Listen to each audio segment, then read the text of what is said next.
What Keisha whispered to the broken man on that rain-soaked bridge would reveal a connection neither of them remembered. Rain pounds the Chicago bridge at 2 a.m. like bullets against concrete. Through the storm, a young black woman in blood-stained scrubs spots him, a well-dressed white man gripping the steel railing, ready to jump into the churning darkness below. "Sir, please don't!" Keisha calls out, her voice cutting through thunder and wind. He turns slowly, hollow eyes, designer suit soaked through, hands shaking like autumn leaves. "You don't understand what I've done," he chokes out, rain streaming down his face. "I killed my own daughter." But as Keisha steps closer through the storm, something flickers in her memory. The way he protects his left shoulder. The distinctive scar is barely visible on his temple. Her breath catches in her throat. She had no idea she was about to save the same man twice, or that he'd been searching for her for 10 years. But Keisha's own world was crumbling, and she was running out of ways to hold it together. 3 days before the bridge, Mercy General Hospital, 6 p.m. Keisha Washington clocks out after her third straight 16-hour shift. Her CNA uniform tells the story. Blood from a stabbing victim, coffee stains from the only break she managed, tears from comforting a family who lost their father. Her feet scream in shoes held together with duct tape. Her back aches from lifting patients twice her size, but she can't stop. Not when the bills keep coming. The walk home cuts through a neighborhood she barely recognizes. Where corner stores used to sell penny candy, artisanal coffee shops charge $8 for lattes. Where her friends' families lived for generations, luxury condos rise like monuments to displacement. Keisha stops at Carter's Market. Same ritual every night. Count exact change. Buy the cheapest food possible. "Ramen again?" Mrs. Carter asks gently. "Payday's Friday." Keisha counts crumpled bills. $2.37. Mrs. Carter slides an extra pack across the counter. "For your grandmother." "I can't." "You can. You helped my son when he broke his arm. Remember?" Keisha's eyes water. These small kindnesses keep her alive, but kindness doesn't pay mortgages. The Washington house sits under siege. Orange foreclosure notice blazes against faded blue paint like a neon sign of failure. Inside, Grandmother Rosa sleeps fitfully. Cancer medication bottles scattered across the nightstand. $47,000. That's what the bank wants by month's end. 3 generations of memories reduced to a number Keisha will never reach. She checks Rosa's breathing. Steady. Good. The chemo treatments are working, but they've consumed everything. Savings, retirement, dignity. Rosa doesn't know the house is lost. Keisha can't tell her. Won't tell her. Her laptop waits on the kitchen table. Online nursing classes. Due tonight. She's been in school for 2 years, maintaining a 3.8 GPA while working 80-hour weeks. Every professor says she's brilliant. Every scholarship committee says she's not enough. 47 rejection letters, all the same message. Insufficient community involvement. Hard to volunteer when every waking moment is spent fighting financial quicksand. Keisha opens her textbook. Advanced Cardiac Life Support. The irony isn't lost. She's studying to save hearts while her own breaks a little more each day. Her phone buzzes. Text from her supervisor. "Can you pick up Morrison's shift tomorrow? Double pay." Double pay means 16 more hours on her feet, means missing her pharmacology exam, means falling further behind in school. She types back, "Yes." Because what choice does she have? The bathroom mirror reflects a stranger, 26 years old but looking 40. Dark circles under eyes that used to sparkle. Hands cracked from constant washing. Hair pulled back in a bun she hasn't changed in 3 days. 10 years ago, she had dreams, big dreams, medical school, her own practice, helping families like hers navigate the healthcare system that seemed designed to crush them. Now, she just wants to survive until tomorrow. But as she washes her face, Keisha touches something she always wears. A small scar on her right hand. Barely visible now, but she remembers how she got it. 10 years ago. Downtown Chicago, a stranger bleeding in an alley. She was just a scared 16-year-old walking home from her first job interview at a nursing home. She could have kept walking, should have kept walking. It was dangerous. She was alone. No one would have blamed her. Instead, she stopped, pressed her jacket against the wound, called for help, stayed until the ambulance came. The man was unconscious by then, but as paramedics loaded him onto the stretcher, he gripped her hand, whispered something she's never forgotten. Angels watch over good people. She gave him her mother's angel pin, the last thing she had of her mom. But he needed it more. He promised to find her, to thank her properly, to help her somehow. Keisha waited. For months, then years. Every knock on the door made her heart race. Maybe today. Maybe he remembered. But rich white men don't keep promises to black girls from the South Side. Still, that night taught her something. Helping people feels better than anything else in the world, even when it costs you, even when it's scary, even when no one notices. That's why she became a nurse. Why does she work herself to death for patients who can't pay? Why does she stop for strangers who look lost? Because someone once told her angels watch over good people, and maybe, if she helps enough people, she'll prove she's good enough to be watched over too. The kitchen clock reads 11 p.m. 4 hours until her next shift. She should sleep. But first, one more scholarship application. Number 48. Why do you want to be a registered nurse? Keisha stares at the blank form, types the truth. Because I believe everyone deserves someone who won't give up on them, even when they've given up on themselves. She hits submit. Another rejection waiting to happen. Outside, rain begins to fall. Tomorrow, she'll take the bridge route home. She always takes the bridge when it rains. Something about the sound of water helps her think. Tomorrow, that decision will change everything. But tonight, she just needs to make it until morning. What Keisha encountered on that bridge would test every instinct she'd learned about saving lives. 3 nights later, the storm hits Chicago like divine punishment. Keisha's umbrella dies 2 blocks from the hospital. Rain soaks through her thin jacket, her scrubs, her resolve. Every step toward home reminds her why she can't afford a car. Why does she walk everywhere? Why is she always cold, wet, and tired? The Millennium Bridge stretches ahead through sheets of rain. She could take the long way around, catch a bus, but that costs money she doesn't have. Lightning splits the sky. Thunder follows instantly. The storm's directly overhead. She should find shelter. Wait it out. Instead, she hurries forward. Home. Rosa's medication. 4 hours of sleep before the next shift. Halfway across the bridge, she sees him, a figure at the railing. Motionless. Wrong. Keisha's nursing training kicks in like muscle memory. She's seen this stance before in the ER, the way someone stands when they've made their final decision. Too still, too focused on the water below. Her exhausted legs find new energy. She approaches carefully, hands visible, voice steady despite her racing heart. "Sir, are you okay?" He doesn't turn. Up close, the details hit her like physical blows. Expensive overcoat soaked through. Italian leather shoes, now worthless. A Rolex catching lightning flashes. Manicured hands that have never known manual labor. Everything screams wealth and privilege. Everything except his eyes. "Please don't come any closer," he says quietly. Rain streams down his face like tears. "I don't want anyone else to get hurt." Keisha stops 10 feet away, close enough to grab him, far enough to not seem threatening. "What's your name?" He laughs, bitter, broken. "Does it matter? By tomorrow it'll be worthless anyway." Through the rain, she hears him whisper the same word over and over. "Emma, Emma, Emma." "Who's Emma?" Keisha asks gently. His shoulders shake, not from the cold, from something deeper. "My daughter. It was my daughter." The pieces click, the guilt in his posture, the way he grips the railing like it's the only thing keeping him upright. "What happened?" "I killed her."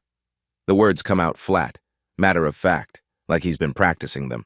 3 weeks ago. Car accident. I was driving, texting, important business call. Lightning illuminates his face, hollow cheeks, eyes that have seen too much pain. When he speaks again, his voice breaks completely.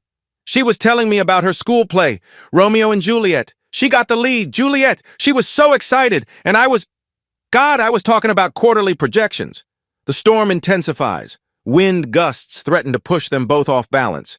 Keisha realizes she's not just fighting to save his life. She's risking her own. "Red light," he continues. "I didn't see it. A truck came through the intersection, hit Emma's side of the car. She died instantly, while I walked away without a scratch." "I'm sorry," Keisha says, meaning it. "My wife, ex-wife now, she was right. Emma died because work was more important than family to you. That's what she said at the hospital. Last words she'll ever speak to me." Rain pounds the bridge like bullets. Each drop feels like an accusation. I wasn't even allowed at the funeral, he whispers. My own daughter's funeral. Sarah had security remove me, said I didn't deserve to say goodbye.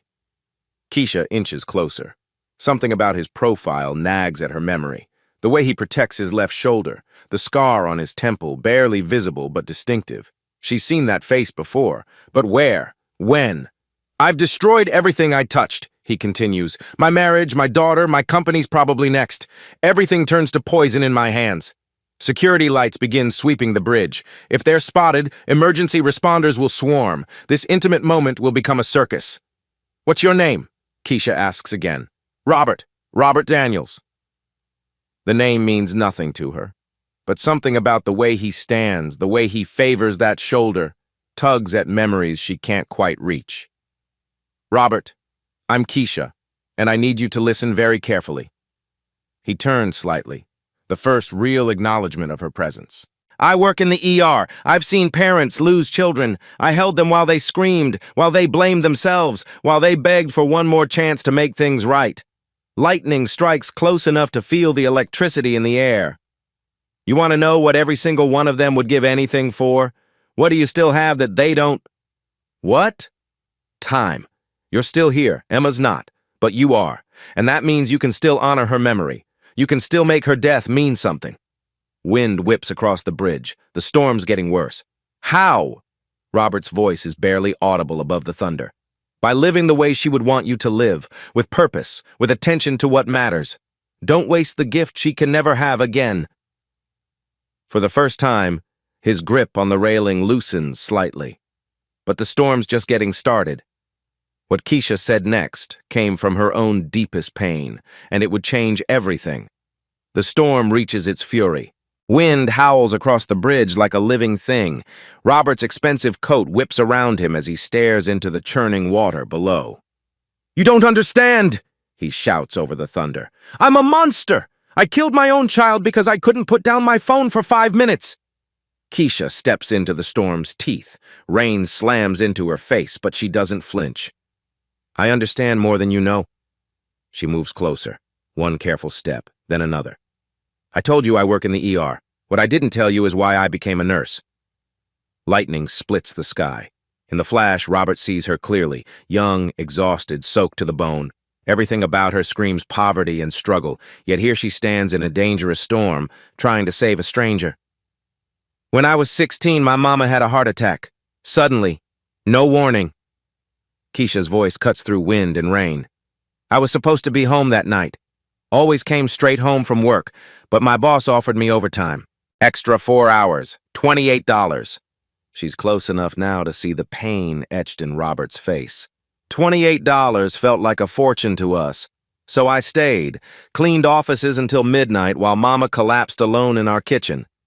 Robert's grip on the railing loosens fractionally. That's different, is it? I chose money over family, too. Just $28 instead of millions.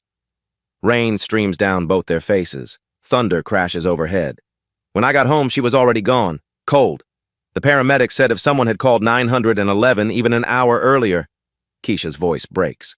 She died alone because her daughter chose overtime pay. For the first time, Robert turns to face her completely. For months, I wanted to die. Guilt ate me alive. Every night I stood on this exact bridge thinking about jumping, thinking about how much easier it would be than living with what I'd done. What stopped you? Keisha removes her thin jacket despite the freezing rain. Steps closer, offering it to him.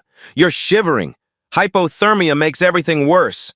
He stares in disbelief. This woman, clearly poor, clearly struggling, offering her only protection to a stranger. Why would you? You'll freeze. I'll be fine. She pulls her thermos from her backpack. Hospital coffee, saved from her only break in 16 hours. She pours it into the cap, steam rising in the cold air. Here, you need this more than I do. The gesture breaks something inside him. His death grip on the railing wavers. None of us deserve the kindness we get, Keisha says simply. But we get it anyway. That's what makes it grace. Robert's hands shake as he accepts the warm cup. Why are you helping me? You don't even know me. I know enough. I know you're in pain. I know you loved Emma so much that losing her makes you want to die, and I know that kind of love is worth preserving. Wind gusts threaten to knock them both over, the storm's at its peak. What stopped you? Robert asks again.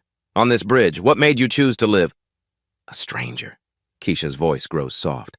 10 years ago, I saved someone's life. A man who'd been stabbed, bleeding out in an alley. As she speaks, Robert unconsciously favors his left shoulder, protects an old wound. I was just a scared kid. Could have kept walking. Should have kept walking, but something made me stop. Please help me. What did he say? Robert's voice is strange now, distant. He said angels watch over good people, gave me something to live for, a purpose. Lightning illuminates Robert's face. For a split second, recognition flickers. That's when I knew Mama didn't die because I chose money. She died because hearts sometimes stop, but I could choose what to do with the guilt, carry it like poison or transform it into something good. Robert sets down the coffee cup. His voice trembles. The man you saved. What did he look like? Why? Just, please. Keisha studies his face in the lightning flashes. Something familiar in his features. Tall, white, business suit, even bleeding, had this scar on his temple. She points to the exact spot where Robert's scar sits. And he protected his left shoulder like it hurt. Robert's breath catches. What did you give him? My mama's angel pin, silver, about this big. She shows him with her fingers. Told him angels watch over good people. With shaking hands, Robert reaches into his pocket, pulls out a small silver angel pin, holds it up between them. Keisha's world stops. That's impossible. 10 years ago, Robert whispers. Downtown alley. 3 men stabbed me and left me to die. You're him. Keisha's knees nearly buckle. You're the man I saved. And you're my angel, the girl I've been looking for. Rain pounds around them, but neither notices anymore.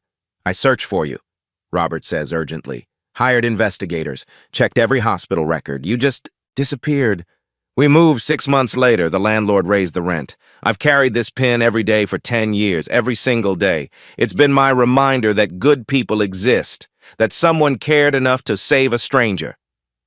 Thunder crashes, but they're in their own bubble now. You saved me twice, Robert realizes. Once in that alley, now here. And you saved me too. Keisha's voice fills with wonder. That night changed everything, made me want to be a nurse, made me believe helping people was worth the risk. A massive wind gust catches Robert off balance. His feet slip on wet concrete. For a terrifying moment, he teeters toward the edge. Keisha lunges forward, grabs his arm, pulls him back from the brink. They collapse against the railing together, hearts pounding, rain streaming down their faces. I've got you, she says. I've got you. Emma would have loved you, Robert whispers. She always believed in guardian angels. Said they looked like regular people but showed up exactly when you needed them most. Then let's prove she was right. Let's live like people worthy of angel protection. How? Together. You help me figure out how to save my family's house. I help you figure out how to honor Emma's memory. We're connected, Robert. I have been for 10 years. Maybe it's time we stopped fighting that connection. Slowly, carefully, Keisha guides him away from the railing toward the covered bus stop. She doesn't let go of his arm. Angels watch over good people, she says softly. Angels watch over good people, Robert repeats. For the first time in 3 weeks, he's not thinking about dying. He's thinking about living. But Robert's offer would reveal just how desperate Keisha's situation really was, and how impossible her choice. At the covered bus stop, they sit in stunned silence. The storm rages around them, but inside this small shelter, the world feels different. Changed. Robert stares at the angel pin in his palm. 10 years of searching, 10 years of wondering, and she'd been here all along, saving lives, working herself to death, struggling to survive. I can't believe it's really you. His voice carries wonder and disbelief. I've thought about you every single day. Keisha touches the small scar on her right hand. I never forgot either. You were my first save. The moment I knew I wanted to be a nurse. Your first save, Robert repeats softly. And now my second. They watch lightning illuminate the empty bridge, the place where everything almost ended, the place where everything began again. I should call someone, Robert says finally. My therapist, my lawyer. Let them know I'm That I'm okay. Call whoever you need, but first, Keisha hesitates. Tell me about Emma. Really tell me, what was she like? Robert's face transforms, pain mixed with love. Brilliant, stubborn. She wanted to change the world. He pulls out his phone, shows Keisha a photo. This was her last birthday. 17 candles. She made me promise to see her play. The girl in the photo has Robert's eyes, but radiates pure joy. She looks happy. She was, right up until... His voice breaks. The last thing she said to me was, "Dad, you're going to love this scene." She was practicing her lines, and I was talking about some merger that doesn't even matter now. She knew you loved her, Robert. Did she? I missed so many school events, so many dinners, always chasing the next deal, the next acquisition. He looks at Keisha. You saved me from becoming a murderer and a suicide. That's a debt I can never repay. You don't owe me anything. Yes, I do. Robert reaches for his wallet with sudden urgency. Let me give you something, anything, cash, credit cards. I can transfer money right now. No. Keisha's response is immediate and firm. But you must you're walking in storms, working night shifts. I said no. She stands up, shouldering her damp backpack. Robert stares in bewilderment. I don't understand. Everyone wants something from me. Money, connections, business favors. What do you want? I want you to live. I want you to figure out how to honor Emma's memory without destroying yourself. I want you to remember that your life has value beyond the mistakes you've made. That's it? That's everything. As Robert puts his wallet away, several items scatter across the bench. Business cards, receipts, and something that stops Keisha's heart. A small hospital bracelet from 10 years ago. The one they'd cut off his wrist after surgery. You kept it? I kept everything from that night. The bracelet, the clothes I was wearing, even the bloody handkerchief you used to stop the bleeding. Robert gathers the items carefully. For 10 years, they've been my proof that angels exist. I'm not an angel. I'm just someone who can't walk past when people need help. Same thing, Robert says softly. Keisha checks her phone, 3:47 a.m. I need to get home. My grandmother will worry. Wait. Robert stands too. How can I find you? To thank you properly? To help you somehow? You already helped me. 10 years ago, you taught me that good people exist, that saving someone is worth the risk. That philosophy has carried me through every hard day since. Please, let me do something. Anything. Live, Robert. Live like Emma would want you to live, with purpose, with attention to the people who matter. Don't throw away what she can never have again. As Keisha walks toward the bridge exit, Robert calls out, What if I told you I could solve all your problems, the house, the medical bills, everything? She stops, but doesn't turn around. Then I'd say you still don't understand why I helped you. Why did you help me? Because someone once told me that angels watch over good people and good people help each other. No payment required. Rain pounds the shelter roof as Robert watches her disappear into the storm. He sits back down, holding the angel pin, understanding for the first time what true goodness looks like. It looks like a tired nurse walking into a hurricane to save a stranger. It looks like refusing a fortune because accepting it would diminish the gift. It looks like believing in angels even when you can barely afford to eat. Tomorrow he'll find her again. Tomorrow he'll show her that some debts are too important to remain unpaid. But tonight, she's given him the most valuable thing in the world, a reason to see tomorrow. But as Robert sat alone with the angel pin, memories began to surface that would change everything. The next morning, Robert sits in his empty penthouse office. Boxes everywhere. Lawyers whispering in corners about damage control, but he can't focus on any of it. He stares at the angel pin, turning it over in his fingers. For 10 years, it's been his talisman, his proof that goodness exists. But now it feels different, heavier, like it's carrying the weight of destiny. His assistant brings coffee, notices the pin. Still carrying that old thing, sir? It's not old, it's sacred. Robert opens his computer for the first time in weeks. Types, Keisha Washington, Chicago nurse. Nothing useful comes up. He tries Washington family, Southside Chicago. Still nothing that helps. But wait. He opens his desk drawer, pulls out a folder he's kept for a decade. the private investigation files from his search, page after page of dead ends. Keisha, approximately 16, African-American South Side. Now he has new information.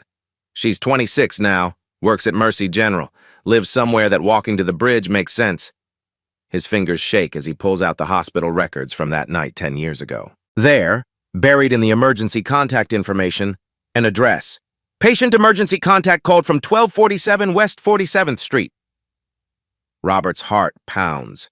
She gave them her home address when she called 911. He grabs his keys. 20 minutes later, he's driving through a neighborhood where medical transport vans outnumber luxury cars. The address leads to a modest blue house with something that makes his chest tighten. A foreclosure notice blazing orange against the door. She's losing her home. Robert parks across the street. Through the window, he sees movement. An elderly black woman with a walker. She comes outside to check the mail, sees the foreclosure notice, and sinks onto the front steps.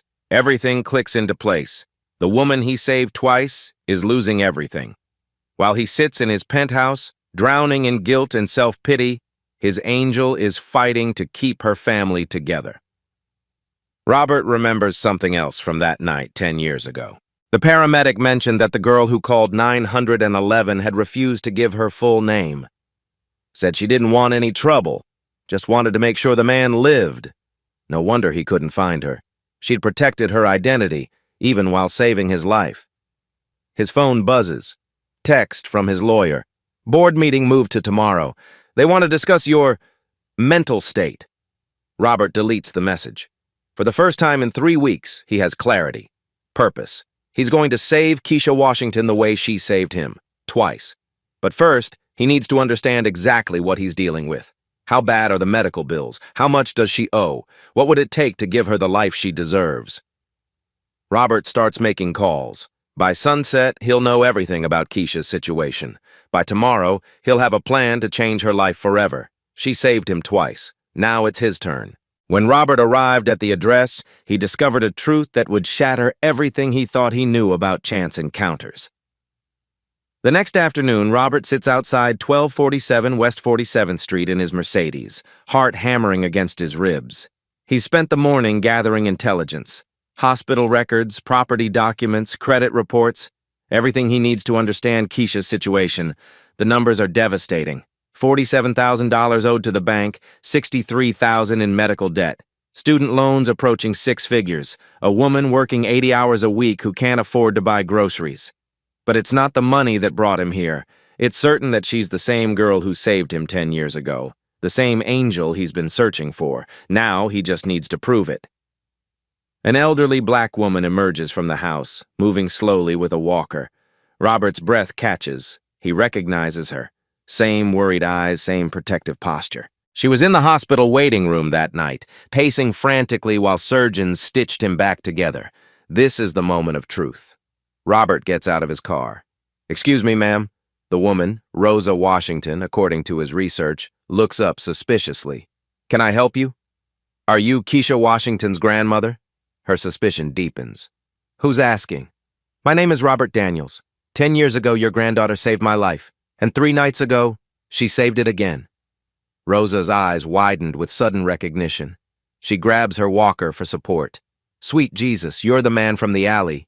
You remember? Remember? Child, I spent 6 hours in that emergency room waiting to make sure you lived.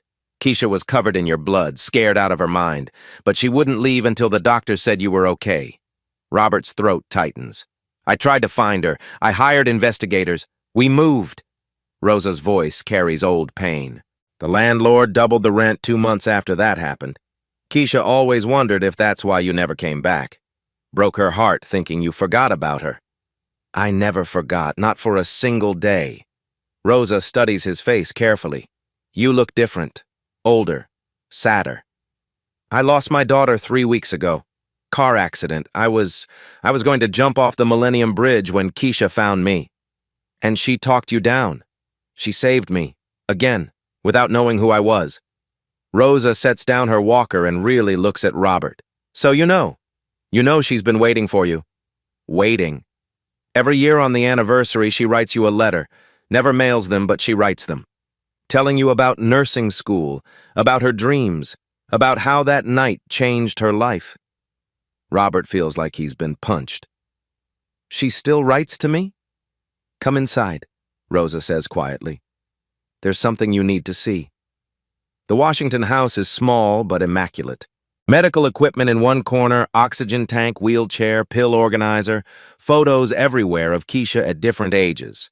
Graduation from nursing assistant program, awards for perfect attendance, always smiling despite the struggle. Rosa disappears into a bedroom, returns with a shoebox. Keisha doesn't know I kept these. Inside are 10 letters, one for each year, all addressed to Robert Daniels, the Angel Man. With trembling fingers, Robert opens the most recent. Dear Robert, 10 years ago today, you changed my life. Not just because you needed help, but because helping you showed me who I wanted to become. I'm a nurse now, like I always dreamed. Every day I help people who are scared and hurt and desperate. Every time I save someone, I think about you and hope you're living a good life. I still carry the scar from that night, on my right hand where I cut myself trying to stop your bleeding. But it's a good scar. It reminds me that love sometimes means risking everything for strangers. I hope you remember that angels watch over good people, because you taught me that good people help each other no matter what it costs. Your friend always, Keisha Roberts' vision blurs. She's been thinking about me all this time. Every single day, Rosa confirms. That night changed everything for her, made her believe in purpose, made her want to save people. I need to help her. The house, the medical bills, I can fix all of it.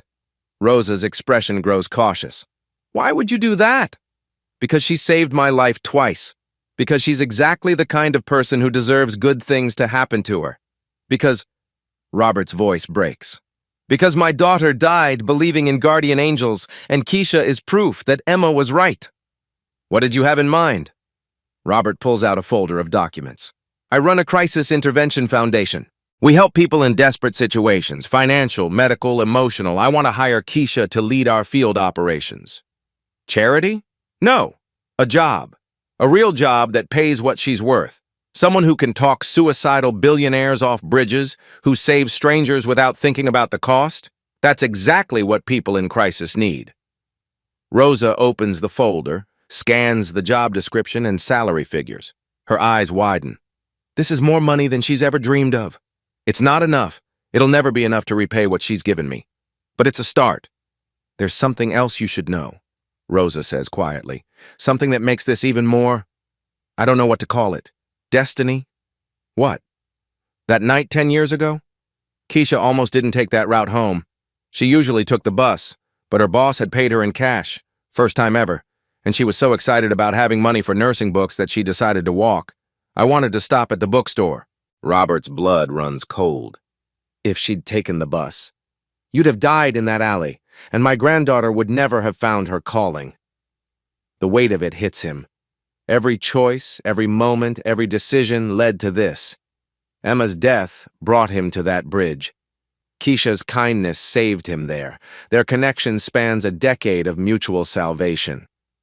She's getting off work in 2 hours, Rosa says. You should be here when she comes home. What if she doesn't want my help? Then you'll have to convince her that some debts are too important to remain unpaid. When Robert made his offer, Keisha thought it was a cruel joke, until she realized how serious he was. 4:47 p.m. Keisha drags herself up the front walkway after another brutal double shift. Her scrubs are stained with coffee and exhaustion. Her feet scream in shoes that should have been replaced months ago. She barely notices the expensive car in her driveway. Too tired to process anything beyond the basics. Home, shower, 4 hours of sleep before the next shift. Then she sees them. Her grandmother Rosa sitting on the front porch in her wheelchair, talking animatedly with a well-dressed white man. As Keisha gets closer, recognition hits like a lightning bolt. Robert? He turns, and in daylight, clean and composed, she sees him completely differently. This is what he looked like before grief broke him, before guilt tried to kill him.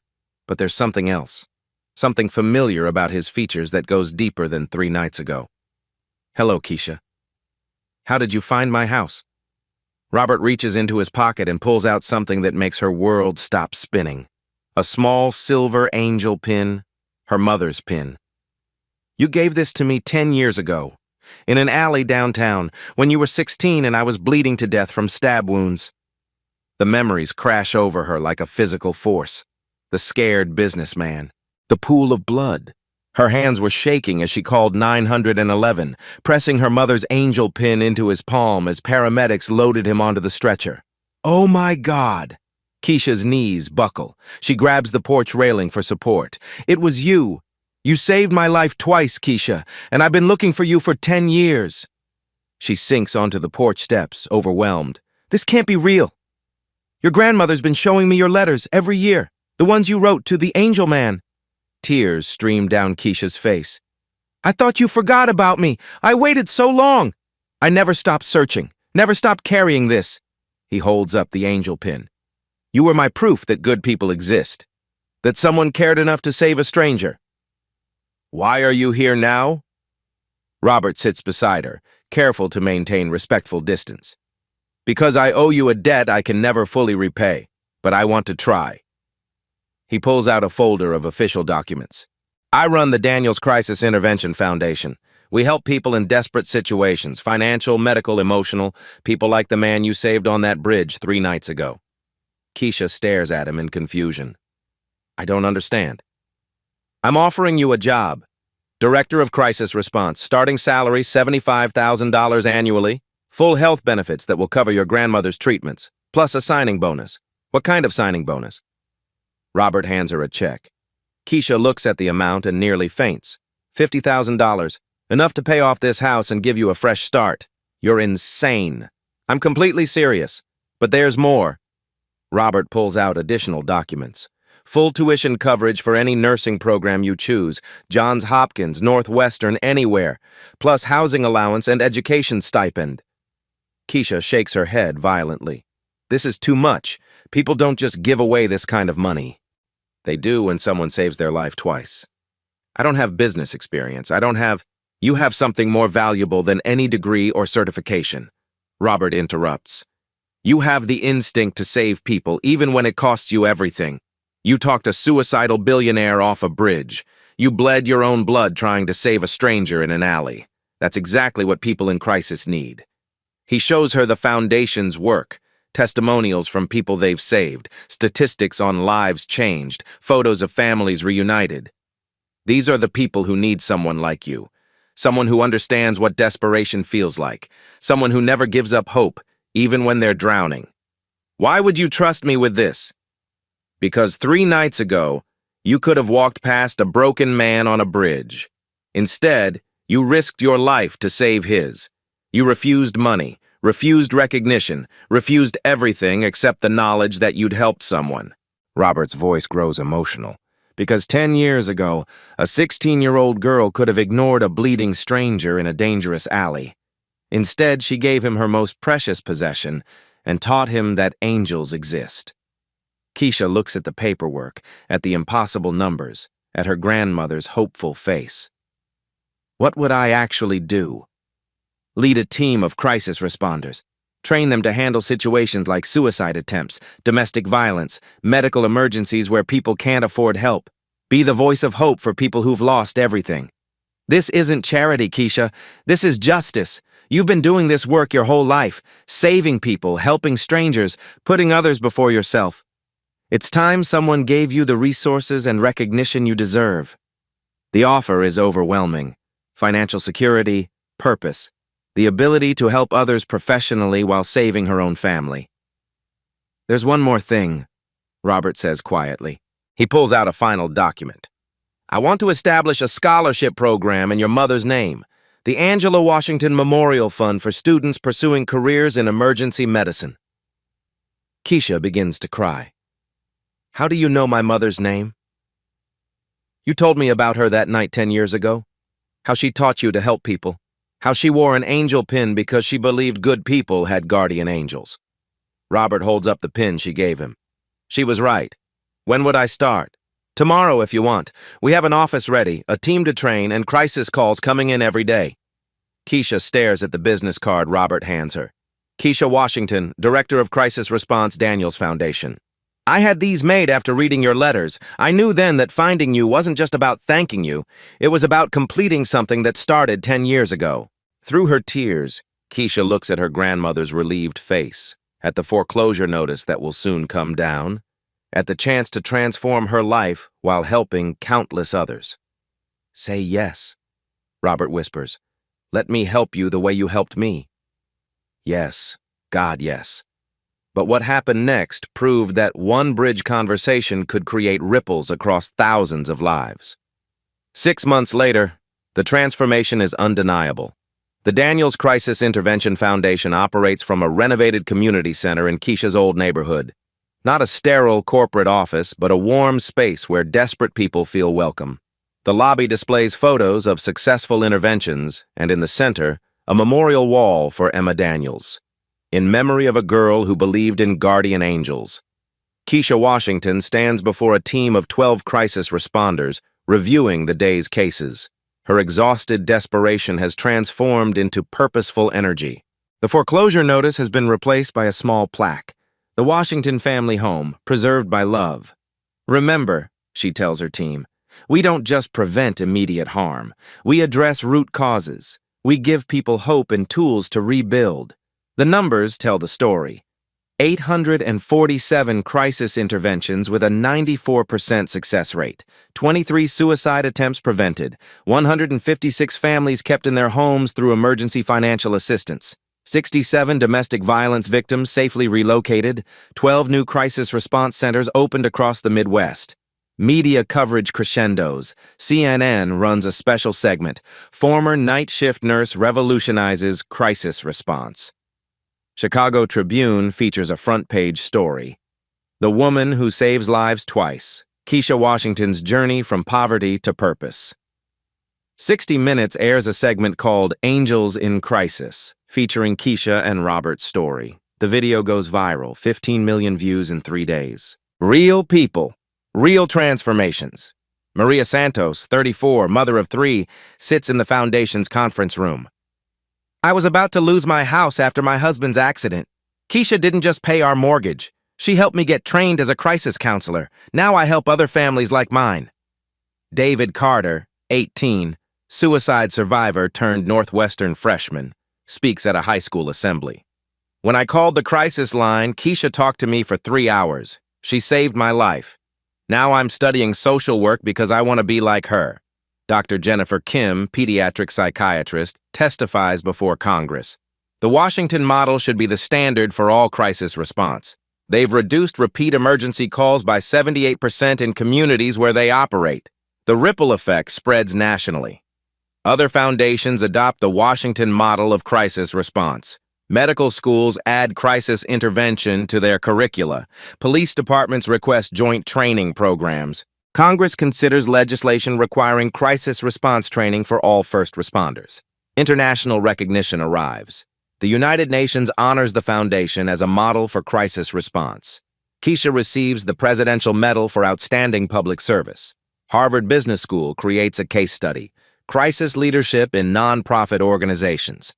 The Angel Pin movement goes global. Crisis responders worldwide begin wearing silver angel pins to identify themselves to people in need. The symbol spreads through social media. #Angel Pin Challenge trends as people share stories of helping strangers. Community celebration. Keisha's old neighborhood hosts Angel Day, a festival celebrating second chances. Mrs. Carter from the corner store serves free food to hundreds. Rosa Washington, now cancer-free thanks to access to cutting-edge treatment, cuts the ribbon on a new crisis response training center. Professional recognition pours in. Time magazine names Keisha to 100 most influential people. She delivers a TED Talk. The Angel Pin Philosophy, How Saving Others Saves Ourselves. 12 million views and counting. Forbes interviews Robert. Keisha taught me that saving someone isn't a one-time event. It's a commitment to helping them build a life worth living. Scientific validation emerges. University of Chicago study finds that foundation interventions reduce repeat crisis calls by 78% compared to traditional emergency response. The human connection model becomes the gold standard. Emergency rooms in foundation cities report 40% fewer suicide-related admissions. Healthcare costs drop $15 million annually due to preventive intervention. The larger transformation, what started as one woman's act of kindness, became a national movement.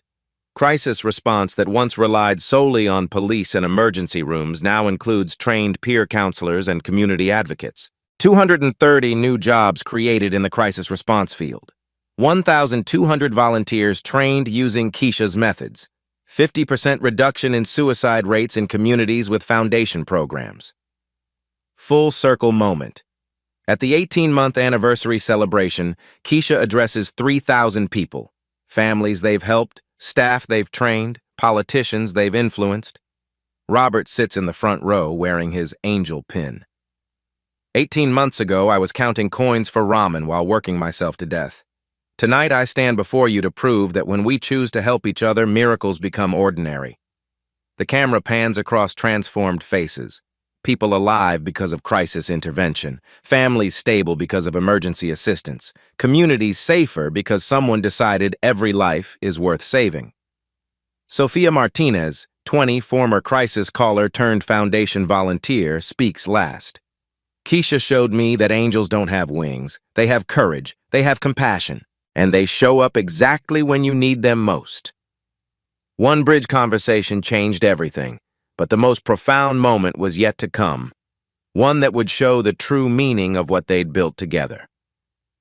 3 years later, the anniversary tradition. Every year on the anniversary of their bridge encounter, Keisha and Robert meet at the same spot, not to commemorate darkness, but to celebrate how far light can travel. This year is different.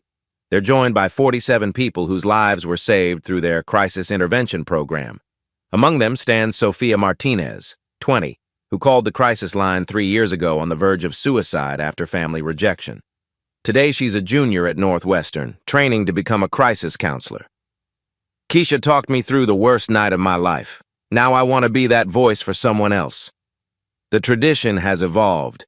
Robert walks this bridge monthly now, not because he's struggling, but because he's learned that people in crisis appear when you're paying attention. Last month, he helped a veteran having flashbacks. 2 weeks ago, a teenage mother was fleeing domestic violence. Each time, he carries the lesson Keisha taught him. Genuine presence can heal the deepest wounds. Keisha's continued growth. She now oversees crisis response programs in 18 states. Universities offer her department chairs. The Red Cross wants her as their director. She turns them all down. You can't lead people through a crisis from an ivory tower, she says. This work requires getting your hands dirty, your heart broken, your hope renewed every single day. The surprise announcement. As the anniversary group stands together, Robert makes an unexpected announcement. The Daniels Foundation is donating $100 million to create a national crisis response network, with Keisha as executive director. But there's one condition. He pulls out a small velvet box containing 47 silver angel pins. I want everyone here to carry these. Not as jewelry, but as reminders that you're someone's angel, and they're yours. The Angel Pin Legacy. As each person receives their pin, they share how the foundation changed their trajectory. The pattern emerges. People saved from crisis become crisis savers themselves, creating an endless chain of rescue and redemption. The final callback. Keisha touches her original angel pin, her mother's gift that traveled through time, through trauma, through transformation. My mama always said angels appear when people need them most. What I learned is that we don't wait for angels, we become them. The lasting image. The camera pulls back to show the bridge, no longer a site of potential tragedy, but a symbol of transformation. A new memorial plaque reads, Emma Daniels Memorial Bridge, where angels are born. Below it, a QR code links to the 24-hour crisis hotline, ensuring anyone needing an angel can find one. The bridge where two broken people found each other now connects thousands to hope. Sometimes saving someone else is exactly how you save the world. 3 words changed everything that night. Please don't jump. 7 more words created a movement. Angels watch over good people like you. Keisha's choice to stop for a stranger didn't just prevent one suicide, it sparked a revolution that has saved thousands of lives across 18 states. But here's the truth that will change your perspective forever. You don't need a foundation, special training, or endless resources to be someone's angel. You just need to pay attention to the coworker who's been unusually quiet, the neighbor whose mail is piling up, the stranger on the bus who looks lost in their own despair. Sometimes the most powerful intervention is simply asking, "Are you okay?" and meaning it with your whole heart. If this story moved you, think about who in your world might need an angel right now. Be that person today. Share this story if you believe in the ripple effect of kindness. Like if you've ever been saved by a stranger's compassion, because every day on bridges everywhere, angels are waiting to be born. Will you be one?